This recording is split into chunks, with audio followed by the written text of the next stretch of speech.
What's up, Starter Crew? It's yours truly, Snorter. Right now, about to get into Chicago most vicious. That's like one of them buzzwords.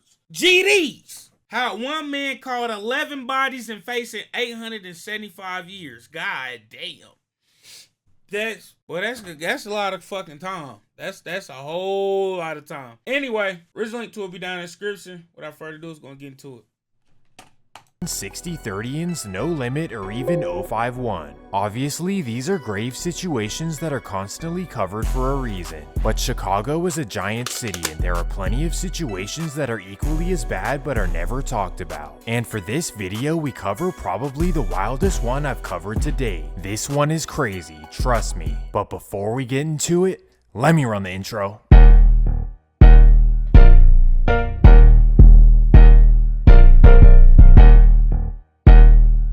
Motherfucker punching, ain't it? God damn.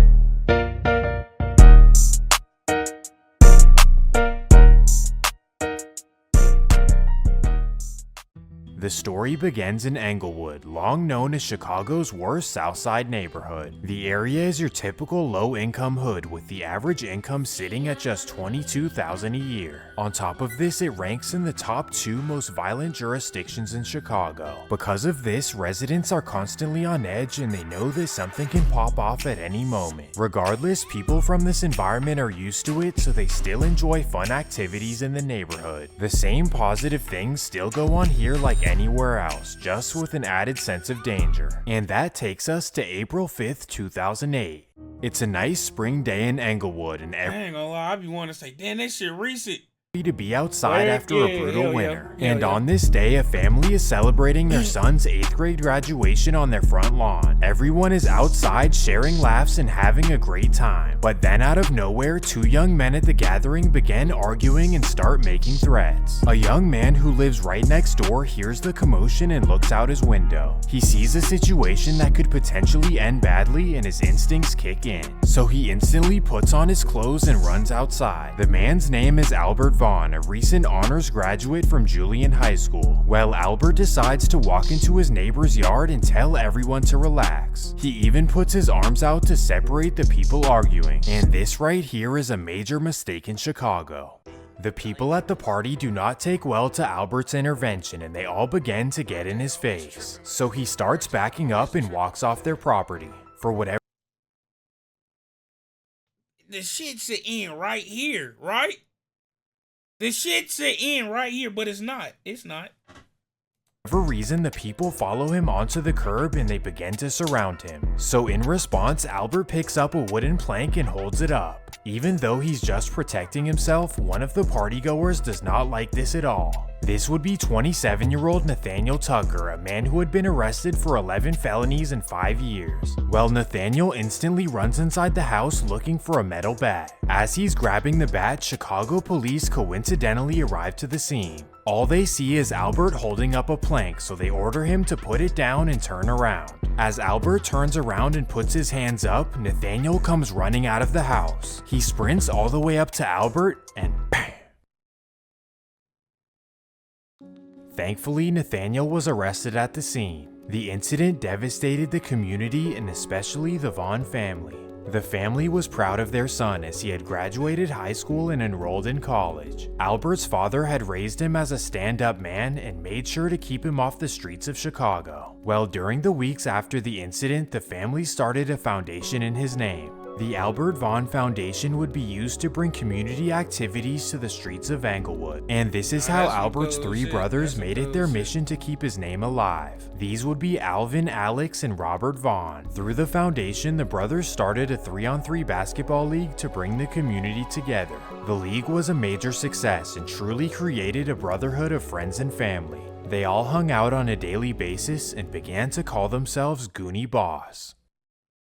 The idea was that everyone in the squad was their own boss, but that they were not scared to defend themselves. Essentially, they were a good group of guys just trapped in a terrible neighborhood. The original members would of course be Alex, Alvin, and Robert Vaughn. Then would be one of their close friends named Jonathan Jackson, also known as Big John. Another would be an aspiring rapper named Alonzo Williams, also known as King Englewood. Jonathan and Alonzo were best friends to the Vaughn brothers, closer than blood could be. Well, over the years, they became known as the Hustlers and Fly Guys in Englewood. While everyone else was beefing, they were just there having a great time. They stayed in their lane and made sure to never step on anyone's toes. But then came the year 2012 when a new member would come along and ruin everything.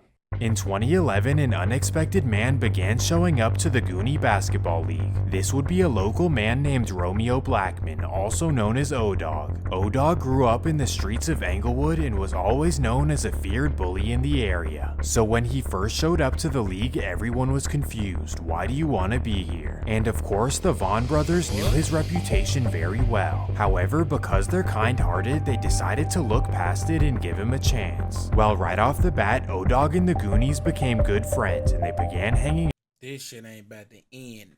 No type of good. No type of good. Out all the time. O-Dog really took a liking to the Goonies as he saw them as the cool guys in Englewood who liked to have fun, and the Goonies found him to be a fun guy to be around as well. However, O-Dog was not the changed man that the Vaughn brothers thought. In fact, his true intentions were to turn the Goonies into a powerful gang in the streets of Englewood. O-Dog had an obsession with power and he was willing to do anything to get it. So essentially, joining the Goonies was his opportunity to climb the ranks and begin telling everyone what to do. And by 2013, his plan came into works. He convinced the Vaughns to let him lead the Goonies, and this is how the madness started. His first step was recruiting his own members, ones that he could trust to be loyal and put in work. First, he recruited his right-hand man named DeMarco Bennett, also known as Marco. Marco happens to be King Von's first cousin. Then he recruited his own cousin named Rashad Wells, also known as Tay Boog. Next would be a man named Terrence Smith, also known as T. T and Marco were two well-known steppers in Englewood, so this was a big deal. And after them would be another two steppers named Delicious Termin and Delicious Termin.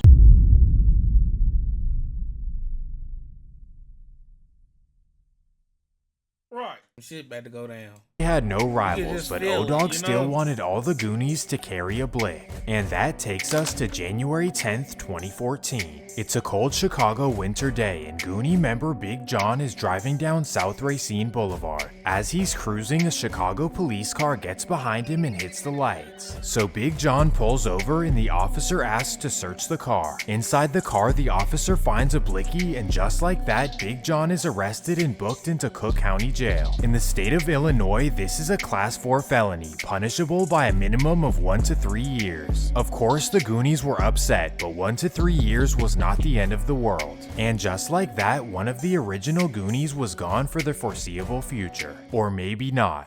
Within just 3 days, Big John was released from Cook County Jail. This surprised everyone and even made some members skeptical. Specifically, O-Dog was paranoid that Big John was a snitch. So to confirm his suspicions, he began asking fellow members what they thought. Big John's best friend named King Englewood told him to hold off and that he didn't snitch. On top of this, the Vaughn brothers all told him the same thing. There are all kinds of reasons a case can be dropped, and anyways, who did he snitch on? It made 0 sense, but O-Dog was a fiend for conflict. 1 week later, January 22nd, 2014, O-Dog texts Big John to tell him that they need to meet up and talk. So at 4 p.m., O-Dog pulls up to Big John's apartment. But see, that's why he said this is where the madness began, because dude, he felt like he was in a position to say, fuck what you talking about.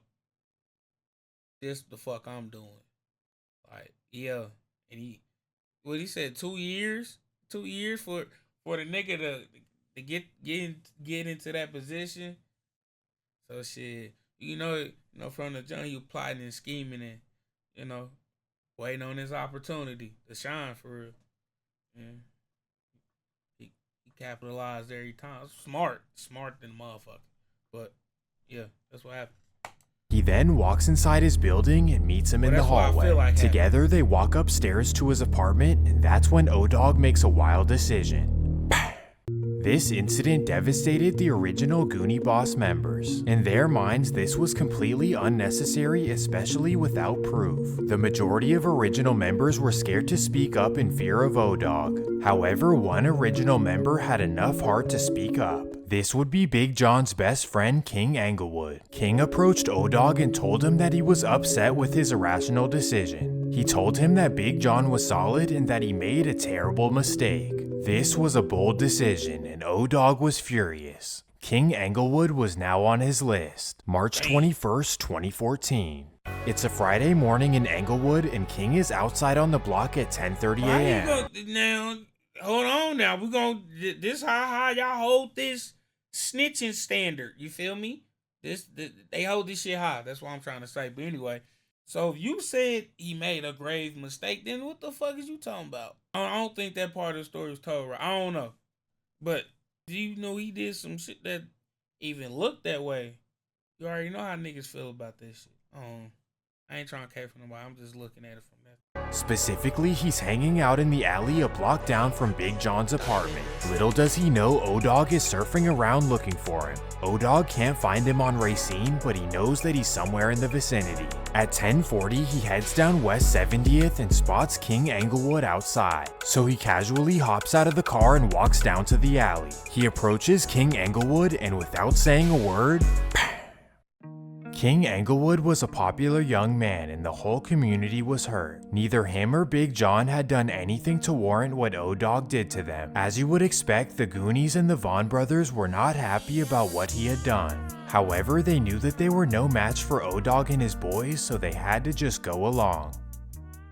O-Dog was truly becoming the feared leader he wanted to be, and right this out was the a way. scary sight.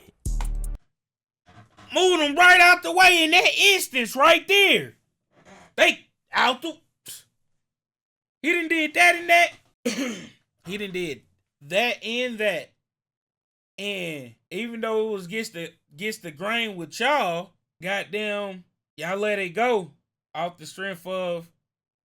That's crazy. He was definitely plotting and scheming the whole time. Definitely.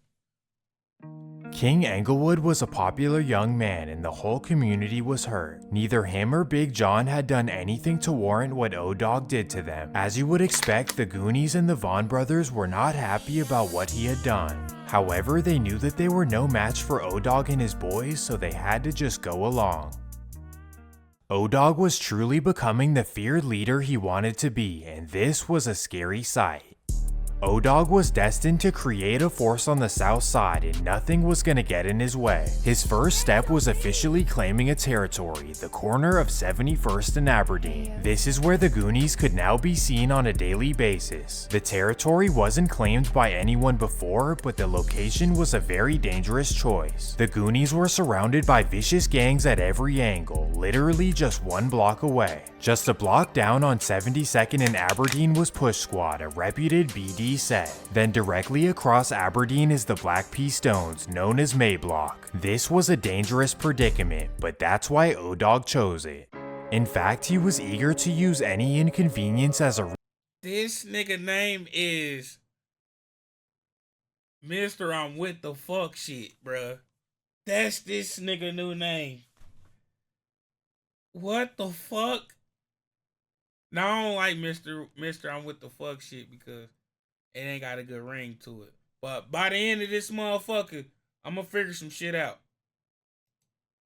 BD set. Then directly across Aberdeen is the Black Pea Stones, known as Mayblock. This was a dangerous predicament, but that's why O-Dog chose it. In fact, he was eager to use any inconvenience as a reason to start a beef. During this time, if you even looked at O-Dog for too long, he considered you an op. Well, in early October, O-Dog went to the club with a couple of Goonies. At the club, the Goonies were partying, looking to have a great time like they usually do. But O-Dog was in there for the sole purpose of finding a reason to get on anyone. Long story short, O-Dog got what he was looking for. He got into an argument with a reputed Englewood set. This would be Chunky City, a reputed set located 15 blocks west of the Goonies. For most people, this would be a forgotten incident, but for O-Dog, it was a reason to start a beef. And just like that, the Goonies had their first ops, and Chunky City wasn't even aware. Damn. October 23rd, 2014. It's a regular Thursday afternoon in Englewood and the Goonies are hanging out with O-Dog. O-Dog is excited about a new member named Quante Hughes and he's eager for him to put in work. So at 6 p.m, O-Dog tells Quante about a section that he got into it with in the past weekend. He tells him that Chunky City members disrespected him and that he needs to make a statement. So Quante feels his anger and volunteers to slide. 7:20 p.m, O-Dog, Quante, and Terrence Smith hop in a Dodge Caravan and head to Chunky City. They put on their masks and gloves and begin circling. This is our second time hearing some shit about the minivan shit. I ain't do proper research on the minivans, and nigga, you gonna know, cause I'm gonna talk about it. Just, the area. As they head up 72nd, they notice a man standing on the block. So instantly, O-Dog tells Quante to stop the car and let's go. They then open the doors of the van and O-Dog and Terrence hop out. The man starts running, but the Goonies eventually catch up. Directly after doing this, O-Dog and Terrence sprint back to the car and they drive away. As the Goonies are taking off, they notice a cop car behind them. They all figure they're screwed, but O-Dog tells them to calm down. He instructs Quante to speed up and make a left at the next corner. He then tells him to stop the car and for everyone to sprint in different directions. O-Dog and Terrence run between the houses and Quante takes off down the street. When the police catch up, all they see is Quante running away. They eventually catch up and Quante is arrested. O-Dog and Terrence were somehow able to make it home on foot without leaving a trace. O-Dog was nervous that Quante would snitch, but he never did such a thing. After such a close call, you'd expect the guys to lay low and reconsider what they're doing. But no, O-Dog was a sick-minded individual and this amped him up even more. In fact, just a month later, Terrence and O-Dog would slide again. While targeting a Chunky City member, the duo would accidentally hit a 25-year-old woman named Crystal Jackson. The terrible incident sparked major outrage in the community and caused everyone to start hating O-Dog. Even the Goonie members were disgusted by what he had done. Specifically, Alex and Alvin Vaughn could not believe what the Goonies turned into. This right here is very pivotal in the story, but we're not quite there. Nah, nigga. In the meantime, we focus on the The Goonies' next introduction was rivalry. kind of pivotal. Right nigga. down the street happened to be Fuck Push that. Squad, a reputable BD set. When the Goonies claimed the territory right next door, Push Squad was not too thrilled. And as you know, hearing about this is enough to set off O-Dog. December 13th, 2015, 9:45 a.m. O-Dog hops in a silver Chrysler with Marco Bennett in the passenger seat. They slide around the Push Squad area, just a block away from where they reside. On the corner of 72nd and May, they spot a member named Smiley. O-Dog instantly tells Marco to hop out. So Marco hops out and runs across the street.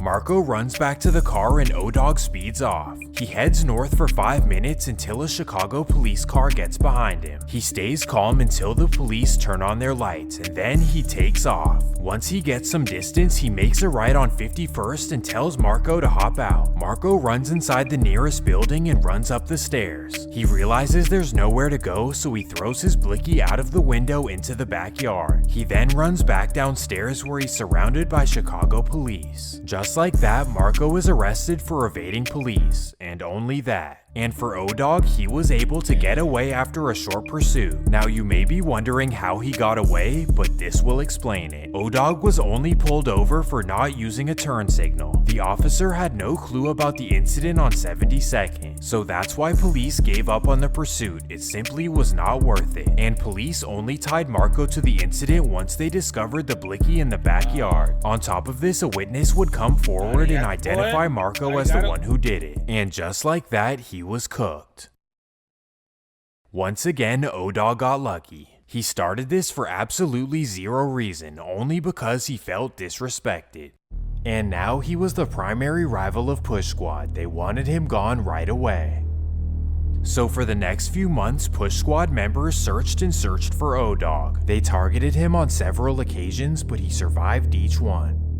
The rivalry was on, and O-Dog was not playing fair. January 15th, 2016. It's a freezing cold morning in Englewood, and O-Dog and a fellow member are searching for rivals. Together, they're looking for push squad members they can find around 72nd. They check back a few times, but they can't find anyone outside. Well, at this same time, a young man named Devon Horace is on his way to 72nd in May to pick up a girl. Devon is known as D-Money, and he's from a section that has nothing to do with Goonie politics. Well, at 11:15, D-Money arrives on May Street and double parks and puts on his blinkers. As he's waiting for the girl to come outside, O-Dog and Tay Boog are driving up the street. They notice the car double parked and they get suspicious. So O-Dog double parks at the end of the street and hops out with Tay Boog. They walk towards D-Money's car and he notices them approaching. So he instantly opens his door, and that's when things go left. O-Dog sadly unleashes. O-Dog and Tay Boog would skirt away and get away with this. Everyone was shocked, and once D-Money's hood found out what it was about, they were not too thrilled. They were now added to the list of O-Dog haters. D-Money was a popular figure in their hood, so much so that they changed their name from Tay-Town to D-Town. Once Push Squad found out about the story, they reached out to D-Town and decided to join together. This was bad news for O-Dog and the Goonies. Okay. March 15th, 2016. A Goonie member named Cuzzy is grabbing food from the market on 69th and Racine. Cuzzy is not a factor for the Goonies, he's simply just a close friend of the Vaughns. Regardless, his associations make him a big target for the rivals. Well, at 7:30 p.m. he grabs his food and walks out of the store. And right there are two men with masks. This was Goonie Boss's first loss on paper, and when O-Dog found out, he was furious. At this point, O-Dog was disappointed that none of the Goonies were sliding on their own. I just heard what he got going when you look at him too long, so I know that would just sent them over the roof. For most members, this is because they didn't understand what they were sliding for. No one had ever done anything to them, but now the Goonie members had a reason to be upset. Specifically, a member named Christian Civils was upset, especially because he was close friends with Cuzzy. And for this reason, he had his eyes set on revenge on D-Town. So instantly, he began spinning around looking for D-Town members. And finally, he was able to get a drop. May 21st, 2016. Christian Civils gets word that a D-Town member is hanging out not too far from Goonie territory. Specifically, he gets word that Duke from D-Town is hanging out in Crazyville. So at 7:30 p.m., Christian heads to Crazyville looking for Duke. At 7:44, he drives down 70th and notices Duke standing outside a music video. Christian knows that there's too many people outside for him to hop out, so he makes another decision. He simply rolls down his window and bang. Sadly, 5 days later, O-Dog would do the same. Except this time, he was looking for Push Squad. May 26, 2016, 2:45 p.m. It's a Thursday afternoon in Englewood, and a Push Squad member is getting his hair cut. On the south side of Chicago, barbershops are some of the most dangerous places one can be. This is because ops can accidentally meet there, but also because you're sitting in the same spot for over an hour. While the Push Squad member happens to be getting his hair cut at Powell's, a local barbershop on 63rd and May. As he's walking in the shop, a man walking out recognizes him as a Push Squad. Everybody in the community either been there before or just know that barbershop. Especially you got, keep getting your hair because you just live around that area. You go there at least one time. Or just know about that motherfucker. But anyway, that's like a straight crash out mission in a sense. Member. The man who's a friend of O-Dog texts him about what he had seen. Instantly, O-Dog leaves his house and hops in his gray Chrysler. He arrives 10 minutes later and double parks outside of the barbershop. And this is when he makes a truly devastating decision. From outside the barbershop, he simply unleashes. Sure. Oh, he was 80. After doing this, he hops back in his car and drives straight to Alvin Vaughn's apartment. He tells Alvin that he caught a Push Squad member and to check the news. As they check the news several hours later, they realize that Gerald Cius was not the intended target. Alvin and Alex Vaughn are sick to their stomachs, but for whatever reason, O-Dog simply does not care. This infuriates Alex and Alvin, inching them one step closer to their breaking point. However, we're still not quite there yet. was just shocked at the fact that that wasn't them niggas' breaking point. Like, damn. That was. I ain't even gonna run that back. Sadly, O-Dog's madness would continue. After this wild act, O-Dog decides to take a break from the streets of Chicago. He decides to visit family in a small Illinois town just 2 hours south of Chicago. Particularly, he visits his distant cousin named Gerald Bumper, also known as Goldie. Goldie was born in Englewood, but his family moved to the small town of Streator to escape the madness. If you're unfamiliar, which you are, Streator is a small country town where nothing happens. This is where Goldie was raised from elementary through high school, surrounded by nothing but farmers and small town living. Well, around 2015, O-Dog had poisoned his mind and recruited him to help out the Goonies. Because he wasn't in the streets, Goldie could legally purchase blickies under the radar. Essentially, O-Dog used him to get blickies as he'd pay him over retail. This is how business was conducted for over a year. Well, then came the summer of 2016. And he probably did it for like, at most, a band over retail. So like, some Glocks be like 600-700. So 1,500 for a Glock.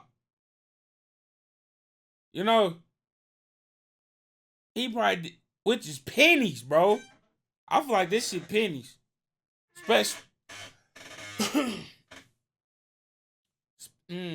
Especially since, like, yeah, I just feel like this pennies, like. Crazy. 2016, when O-Dog was flat out broke and could no longer afford to buy them. This was a problem, but O-Dog would always come up with a solution. He contacted Goldie and pitched him on the idea of hitting a lick in Streator, hitting the same store where Goldie used to buy the blickies. Well, Goldie agreed and the plan was on. O-Dog and 2 Goonie members drive down to Streator. June 21st, 2016, 10:30 p.m. O-Dog and 2 Goonies drive from Streator to the small town of Spring Valley. There, they look around for unattended cars to steal. At 10:40, O-Dog spots a black Jeep Wrangler at a gas station. He tells the Goonies to drop him off and to meet him at the blicky store. So he hops out of the car and jumps in the Jeep. He quietly pulls off and hits the freeway back to Streator. At 11:25, everyone arrives at South Post Gunsmithing. O-Dog then backs the Jeep in front of the doors. He tells the members to stand clear as he puts the car in reverse and slams on the gas. He breaks through the front door and they all run inside with their bags. After 5 minutes, they all hop in O-Dog's Chrysler and drive back to Chicago. Somehow they were able to get away with this. However, over the next week, O-Dog became extremely paranoid. He trusted his 2 Goonies to stay solid if they ever got arrested. But for Goldie, he was sure that he would snitch because he's not from the streets. For this reason, O-Dog refused to drive Goldie back to Streator. O-Dog was a paranoid man and he needed to keep his eyes on him at all times. Damn, Goldie! And finally, after 8 days... Damn! I did not expect that motherfucker to end like that.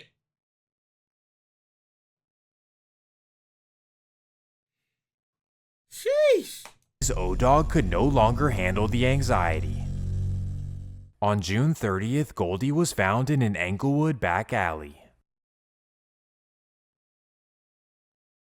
O-Dog truly reached a new low with this one. His own family who did absolutely nothing wrong to him. When Alex Vaughn heard about this, he was sick to his stomach once again. O-Dog had zero impulse control and you simply never knew who was next. On this day, the Vaughn brothers first considered turning him into police. O-Dog no longer had any friends who trust him. Instead, just a bunch of dudes who were too scared to ever confront him.